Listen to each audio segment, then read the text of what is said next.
giant of limitless power at man's command. And where was it science found that giant? In the atom, a particle so infinitely small that it takes over 100 billion atoms to make up the head of a pin.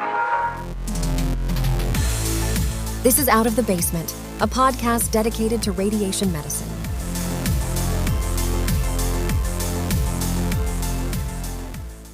This is Dr. Jason back to hunker down in the Vermont mountain basement in that exciting time of the year when I get to use a leaf blower for its actual purpose instead of what I normally use it for, which is letting my toddler blast me with the leaf blower while he shrieks with glee. If you have a toddler and a leaf blower and you don't do this, well, you're missing out. What I wanted to do today was in a general theme of previous episode on many previous episodes about shared history, and that the intent of this podcast in many ways is decreasing information asymmetry, but specifically talking to myself in the past. And it's a version of if I knew back then what I know right now. And very much so in medicine in general, and especially in radiation oncology, things are very siloed, and that people will quickly forget how the cycle goes, meaning that in a 5-year cohort with the residency up until graduation of residency, everyone has more or less of a similar shared history, meaning that in any given 5-year period, big events, notable events, things that stand out, there is a shared understanding where you don't have to have a backstory explained. And then you just assume that's always going to be the case. And it's actually not, and this is true for all of life, but what happens here, and again, this is not a radiation medicine, radiation oncology problem, this is a life problem, is that things that we think the other person, the other party understands or knows about, they do not. And you end up talking past each other. And so this is actually the point of the MedNet as well. And I highly recommend people use the MedNet. The stated, or at least once upon a time, the stated goal of the MedNet was to take the hallway conversations and put them on the internet accessible for everyone. I think that was back in the day. Nadine said that at some point, but I love that. And so that's what I'm trying to do here, is that I want us all on the same page as much as possible, knowing that is an impossible goal, but I can contribute just a little bit. And there's two things that I find myself quoting a lot that people understand less than I thought they would. And this is a me problem. Obviously, I'm a weird kid. One is from the House of God, which is even before my time, which is they can always hurt you more, things like that. It's less relevant for this, and maybe we'll do that in the future. I don't know. The other is Simone's Maxims. And Simone's Maxims is a paper from 1999, originally from 1999, from a Dr. Simone who is in leadership positions in academic medical centers. And I find that they just get more and more relevant. Now, you might have to modify them a little bit in terms of language or in terms of word choice. But the sentiment, I don't want to be grandiose and say timeless, but the sentiments are excellent. And I think that sometimes, one, people don't know about them, which is weird to me, or two, people find them not applicable or find them too cynical, or I'm not quite sure. But I think it is important to hear about these or read them or however you want to phrase it, simply because I deeply believe that it is hard to draw the line in nuance of what feels like hyper-specific problems to our specialty, or when people like me are critical of certain things, that it's very specific and unique, and none of this is unique, and many things are just broad strokes applicable to insert industry here. And I think this kind of goes back to what I've been trying to do, which is get people past the camps of us versus them, which historically we're very dogmatic box-based specialty of I am at this institution, or I am with this professional society, or that might work. It generally doesn't work, but that might work better in giant specialties. But there's really, in a 5,000 something doctor specialty, these tribal things don't do us any good. And the us versus them mentality has got to stop being Astro versus not Astro, or PPS exempt center versus not PPS exempt center. These distinctions do matter to a degree, but it is people who practice radiation medicine and the patients we take care of. And I don't even want to say everyone else, because then it's just this us versus them crap has got to stop. But so I was going to hit the highlights of Simone's Maxims and intersperse some of it. So he wrote the original paper in 1999. Then he wrote a longer form. It's published in a book format, basically, but I will run through some of these and we'll direct people in the show description to where they can go read about them. But the point of this is to realize that history doesn't repeat, but it often rhymes, and we're just going to keep living the same mistakes over and over, and we've got to transcend that. It's an impossible goal, but if I just keep saying it into a microphone enough, maybe 3 people will listen. But so here is the final paragraph of the introduction for the original Simone's Maxims. These maxims concern the behavior of academic medical institutions, their leaders and their faculty from the individual's point of view. They were accumulated and developed from years of personal experience and many mistakes, as well as occasional revelations, both personal and borrowed from others. Although these maxims are personal, each is supported by the experience of some colleagues. I am confident that my experience is not unique, and that at least some will resonate with others in academic medicine, each of whom will have personal variations. The maxims are offered mainly to those below the full professor level, because they are less experienced, and also because we full professors tend to believe we know it all. They have grown and evolved over time, and they are likely to continue to do so. These are no tablets from Moses, to be sure. The maxims are contained in 5 categories: institutions, leadership, recruiting, job changes, and success. Part of why I like this so much when I first came across it is he flat out states the core tenet of what I try to do here or elsewhere, is that these are maxims and that they are his experience, in that he is not claiming that these are statistically significant or that this is the absolute objective reality or all of that, because really that's all we can have is our experiences. And while you can disagree with an opinion or a point of view or whatever, at the end of the day, they really are your opinions and experience. And that's the best any of us can ever hope for. And I don't honestly remember the first time I read this, how far in my career I was. I don't know how much I took these to heart or how much I believed. And it is certainly as I have gotten further and further along that they make more and more sense. Again, I read them not necessarily as literal translations into my own life or experience, but in terms of the sentiment, and which is why if you have never heard of this paper or read this paper before, there's a high probability that somewhere along the road here, you have heard this first maxim, which is, of course, my favorite. Institutions don't love you back. This first maxim may sound cynical, but the relationship between a trainee, faculty member, or any employee and the institution is impersonal and contractual, whether written or not. Institutional leaders must make decisions that are not personal, but usually have positive or negative personal consequences. One cannot expect the same consideration as one may receive in a family.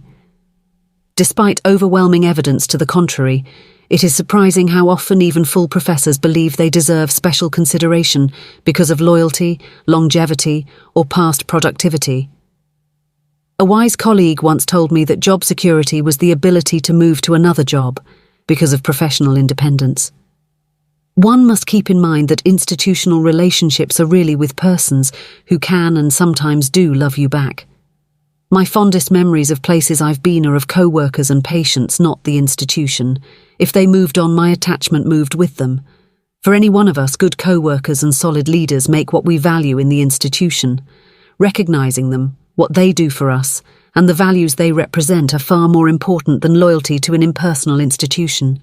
I think that is the most important thing to remember in all of this, whatever word you want to call these bullet points, but it is also probably the hardest one to learn, because if you zoom out and think about where we all begin our careers, all we have is the institution, meaning that when you are applying to undergrad, to medical school, to residency, maybe fellowship, to job 1, 2, 3, whatever, especially in the beginning, but throughout your career and life, the institution is really the only entry point, both in reality and in abstract thought. So when you are thinking to yourself, I want to become a radiation oncologist, and what residency am I going to apply to? You don't apply to a colleague. You don't apply to a culture. You don't apply to a chair or a program director necessarily, but you apply to the institution. And the way our minds work, we associate everything in that box. When you rank your number one residency choice in the match, that is the box you are putting all your hopes and dreams and future into. Not to be grandiose or anything, I don't mean it that way, but it is then very hard to disentangle your perception of what that is in your mind to what is actually happening. And it is sometimes just not possible for some people, which is very reasonable if you think about it. And because it's painful to realize that the institution cannot love you back. It's really important to keep that in mind in general, and this is now where I would say institution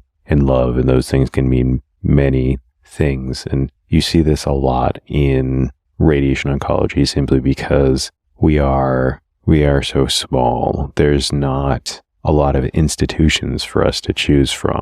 And in this next Maxim bullet point, the way I read this one, it resonates with me in a literal sense. It's about institutional committees, but also expanding this concept out to a broader sense of the institution as a whole, or a job place as a whole, or any of that. Members of most institutional committees consist of about 30% who will work at it, despite other pressures, and 20% who are idiots, status seekers, or troublemakers.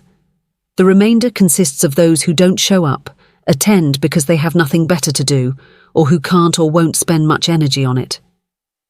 Not incidentally, this same percentage applies to boards of directors who, I hasten to add, are the owners of non-profit institutions such as academic medical centres.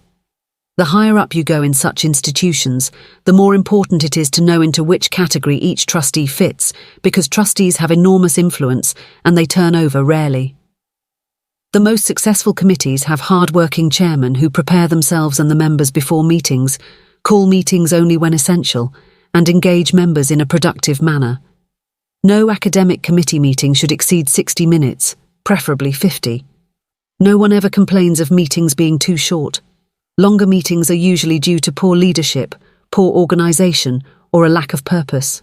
I like that one because things feel a lot less painful to me, and I would hope that maybe others could see things the same way. When you realize that when you start seeing the same patterns over and over again, and I have been in and around medicine now for 20 years, and it used to really bother me where in my mind I was always waiting for the next level, which is how life always goes for us, where you say, I'm going to set this goal, and when I achieve that goal, everything will be okay. And a version of that will be, it's basically the grass is always greener. And I was getting very disillusioned, disenchanted with it. Just felt everything I achieved, every next step where I went to, in some points of view, bigger and better places, things, achievements, whatever you want to say. And every single time it was just the same stuff. And you can really go two ways with that in terms of how you interact with it and how you feel about it. And reading this and kind of other things, but coming to see this pattern for what it is and knowing that it is probably, I am personally almost certain it's everywhere, but I could be wrong. I would say probably there is just a version of that sort of group makeup everywhere in every industry. And knowing that going in and working in that pattern instead of getting frustrated with it or by it or trying to change it, it makes things a lot easier. But that does roll into my second favorite. After Institutions Cannot Love You Back, which is the clear favorite, I don't know if I really have a clear 2, 3, 4, but this is probably just based on my personal sort of experiences, my number 2 most favorite. Leadership does matter. The ill effects of poor leadership, at any level from CEO to department head to housekeeping, insidiously permeate an entire institution. This invariably leads to inefficiency at best, and at worst leads to falling dominoes of lost opportunity or catastrophe. Leadership matters, even though its effectiveness may not be apparent in the short term. In fact, it is most effective when its workings and angst are not apparent to most of the people most of the time. In other words, don't let them see you sweat. What makes great leaders is not a secret. They not only have grace under pressure, which means both courage and character, they remain focused on the important aspects of an issue in the midst of chaos, and they repeatedly articulate a consistent, simple public vision. If the troops don't know what is expected of them, what direction is set, or what the leader values most, that is the leader's fault. However, this vision must be backed by public acts, not just words. There are many opportunities to demonstrate one's vision, both subtle and overt. Whom the leader hires, fires, and promotes sends the most effective signal, but smaller acts can indirectly express his or her values. Good leaders also usually choose to be judged by, and take satisfaction in, the success of the team members. Top leadership jobs are full-time jobs, and must be viewed as a new and specific career choice, not as a minor part-time duty. Along the lines of the grass is always greener, we have the next maxim, which also, once you recognize this pattern, if you accept it, you don't have to like it. And by accept, I don't mean just be complacent. Know that it's not you or the situation or it's an archetype. It's just a category. If you can know that and frame your perceptions and interactions as such, at least for me, it's less painful. Leaders are often chosen primarily for characteristics that have little or no correlation with a successful tenure as leader. Examples of such criteria include a long bibliography, scientific eminence, institutional longevity, ready availability, a willingness to not rock the boat, or to accept inadequate resources. Choosing leaders is not a science, but it is surprising how often management skills, interpersonal skills, and experience are undervalued. This error is most damaging when recruiting clinical leaders because of the increasing complexity of healthcare economics and the interface of the academic mission with hospital functions. What should one look for? It differs, of course, depending on the position. One should ask what critical skills are absolutely essential for that role at that time, in that particular setting. There are usually only 2 or 3. It could be scientific taste as much as accomplishment, i.e., a keen sense of excellent versus average science, as opposed to the ability to run one's own program successfully, or it might be in the trenches management experience, interpersonal skills, or the courage to clean house. My point is that we all want superb investigators, teachers, and clinicians, preferably able to walk on water, but there are other practical values that are at least as important and often define the success or failure of the leader. This next piece, it's not a maxim per se, but his own reflections on the maxims. This is where the books, in my opinion, the book starts to get antiquated and diverge from current events, as it were. part of where I want to take this and other episodes is redefining, or not even redefining, but having a conversation about what our classic definitions and categories of what we do are, what they mean, what words we use. Because when you got to remember, this original, the Maxims, were written in 1999. That was Mars. That was a different planet. And I no longer really know what academic radiation oncology means. And what I mean by that is that with healthcare consolidation, what you have just through, I was about to say natural, but natural and unnatural market forces, is the incentive for people to team up and get bigger and bigger. And there are quite a lot of jobs in the community that used to be private practice, meaning that there was no academic system, there was no medical school associated in any official capacity with a job or a hospital. And that is increasingly uncommon. And what this has done is really, especially in radiation oncology, these terms used to have so much meaning, and not to say that they don't anymore, but when we talk about an academic radiation oncologist versus a community or private radiation oncologist, or private practices in a PSA or professional services agreement, or private practices in a W-2 employed radiation oncologist, there's just not, the lines are so blurry, they almost don't exist anymore. And he was talking about it. So Simone wrote this like reflection book thing in 2008, 2009. And it's very salient because he often references the Great Recession, that was the housing crisis that was happening. And it does have a lot of parallels to academic medicine, academic oncology, and certainly academic radiation oncology. But the broader point here is that this system that we are in was designed and built in a different world, and it was archaic 20 years ago.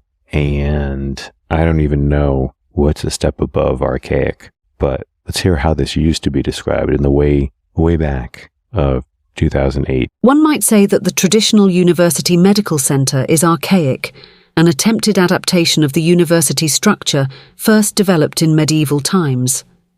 In more recent times, this may have worked with the German model of the 19th century, also adopted in other European countries, i.e. the all-inclusive department or focused institute, headed by Herr Professor.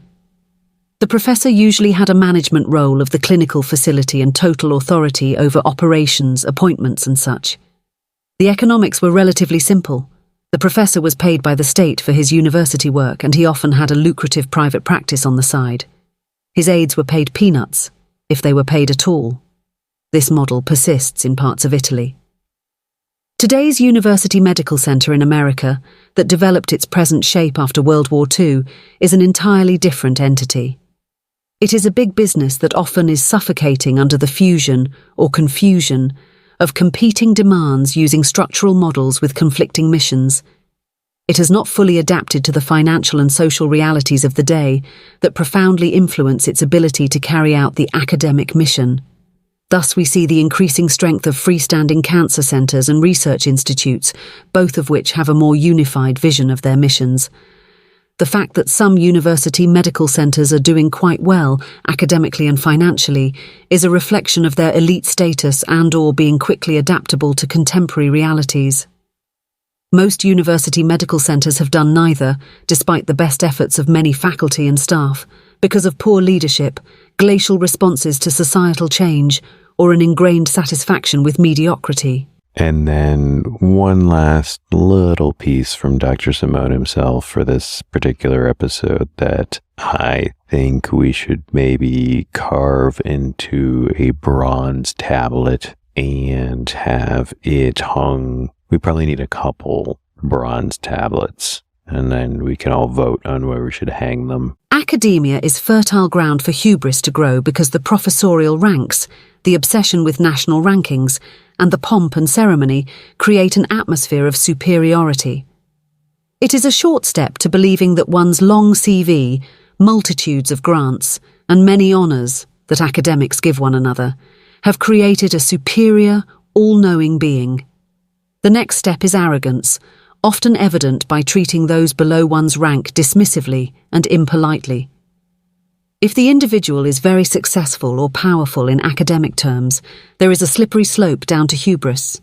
And just to bring this full circle, the intent of this particular episode was or is to try to maintain a sort of shared language and understanding, and that when we are talking to each other about systemic issues or systemic improvements or whatnot, trying to make sure they're all coming from a similar background or point of view. Not to say that this is by any stretch of the imagination some sort of thing that used to be taught or what. I don't know. I mostly mean to say that I would consider this, in a sense, part of the hidden curriculum, but that it is very helpful for a few reasons. One, that it provides a level of wisdom, I guess you could say, again, circling back to the institutions, about how we feel about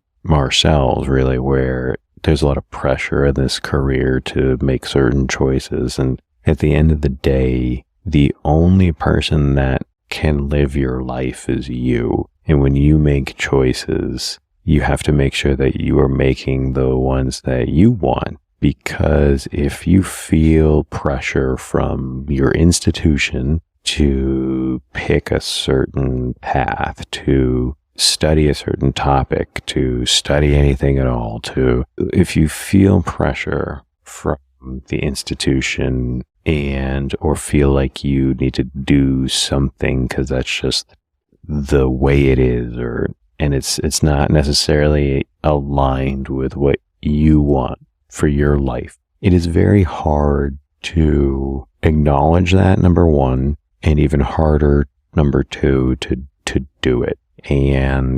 But we get one shot at this, and I think that's just very important to keep in mind. And the other point being that I think it's interesting to consider how someone would hear or read or think about these maxims based on where they are in their career, because I suspect, mostly because I probably was this person, and I know in real life many people like this, as events in your own life change and you experience things, how you perceive the truth or wisdom, or again, whatever words you want to use in these statements, is going to change. And they might feel foolish or ridiculous. At one point, they might feel like the most impactful things you've ever read, or maybe they make you feel nostalgic. I don't know. But I think that's the other thing to keep in mind when reflecting on these things, is that it's okay to change opinions and thoughts and viewpoints, because that's the name of the game. And I think where we get stuck a lot, in certainly medicine and definitely radiation oncology, is that once you form an opinion, you think that's it, it's baked in, this is how it is. And your perception or how you interact with a piece of content or writing or audio or video or whatever, stone tablets, cave paintings, it will change, or at least it should. And if it doesn't, then you don't want to be stuck. And I think specifically there's other maxims and things that I didn't cover for this one, but I take a look at the issues surrounding current radiation oncology, and there's a lot of, if you ask what's the barrier to improvement, to progress, there's a lot of siloing, and let's go with groupthink, which I think is a word that Dr. Simone uses in the book portion of this. But the way that we are structured, and again, this goes back to culture, is that we talk about these things, we write about specifically radiation oncology as if there is a collective, and there is, but at the end of the day, everyone is operating on a local level, meaning each person, and I'm just going to now get hyper-focused on radiation. I know people who are not in this field listen to this sometimes, but insert your thing here. Each department has individuals that are each acting usually in their own self-interest. And I don't mean that in a negative way. It's just how it is to survive. So you have each person is making decisions and engage in actions to benefit themselves and the people around them, and then the leadership of that one department is engaged in whatever is necessary, not only on an individual level personally, but then also in the group in their department. They are influenced by the forces of the institution that they're in. And by institution, it doesn't have to be an academic institution. It can be any hospital, it can be anything. And so then they're trying to navigate the forces of the institution that they are a part of, which is then at the state level, because medicine is a very state-regulated endeavor, and you have to compete with that, where for us, things like certificate of needs might be very aggressive and difficult in one state and might not even exist in another. And then, but when you read things that are put out at the alleged national level, like professional societies such as Astro, where if you look, Astro is mainly led by people who are from institutions with residency programs. I'm painting in very broad strokes, but it's generally historically been the case. And there's about 1,200 academic faculty at those residency associated institutions, and there's somewhere north of 5,000 radiation oncologists in the country. It's really 20% of all of us are the ones driving the opinions. An entity cannot have an opinion. An organization cannot have an opinion. It is not a living, breathing thing, and it could be fluid. But you then have each individual group that makes up the bigger group is acting. It's the tragedy of the commons. And I think that it's important to take a step back. And it's really hard to see if you're a resident, where you only know one thing, and it's just the way it is. This is why I like living in 2023, although soon it'll be 2024. But what I'm doing now with the podcast, or like what the BedNet does, or what the artist formerly known as Twitter or Student Doctor, what that has done for us is allowed us to have these conversations. If you think about 1992, and if you think we are siloed now, if I say that we're siloed now, I can't even imagine what it was like in 1992 when none of this existed. And it's a miracle that we made it this far at all, really, because it is just so hard. America's a big place, and which may seem silly to say, but I think people don't really grasp how unwieldy this can be, and that what one department might think of as normal, or even more striking, what one department would think of as borderline malpractice. We're talking about like treatment techniques. If you go 2 states over, that might be the normal for them, that borderline malpractice thing. And this is not talked about because before there wasn't really a forum for that. And along those lines, where with just the groupthink problem, there's just a fear of being marginalized. And you saw this a lot back at the peak of the competitiveness of radiation oncology, where you just felt lucky to be here. And so you would have necessary self-censorship because there was that looming threat that never really needed to be spoken, that if you rock the boat, there are a legion of people waiting to take your place. Don't rock the boat. And this is certainly something that I have experienced, weirdly not since doing the podcast, which is certainly strange. But if you've been in and around academic politics for long enough, you see this all the time. And I think it's important to realize, and again, the big point why I weirdly just talk to myself with a microphone in my hand is diversity of opinion is key. The trap we fell into that caused so many issues and so much turmoil in radiation oncology recently really comes from groupthink. It really comes from a singular point of view and fear of marginalization and not having debate. And this is, I try as a rule to really avoid politics or anything about that sort, but it's polarization, and it's unhealthy when you have really, really polarized opinions and lack of nuance. And I think we have the capacity to do better. And I think we do. I see it every day. And that's the frustrating thing, is you see on a local level See it all the time, see it day to day. And I think we can apply that on a national level. And I think the easiest thing is to just be open to other opinions, and you can disagree with them,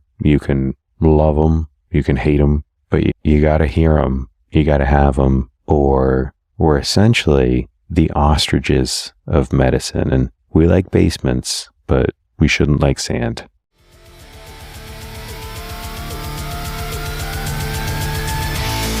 This has been a Photon Media production. Don't forget to like and subscribe on whatever platform you use to listen to us. Be well and beam on.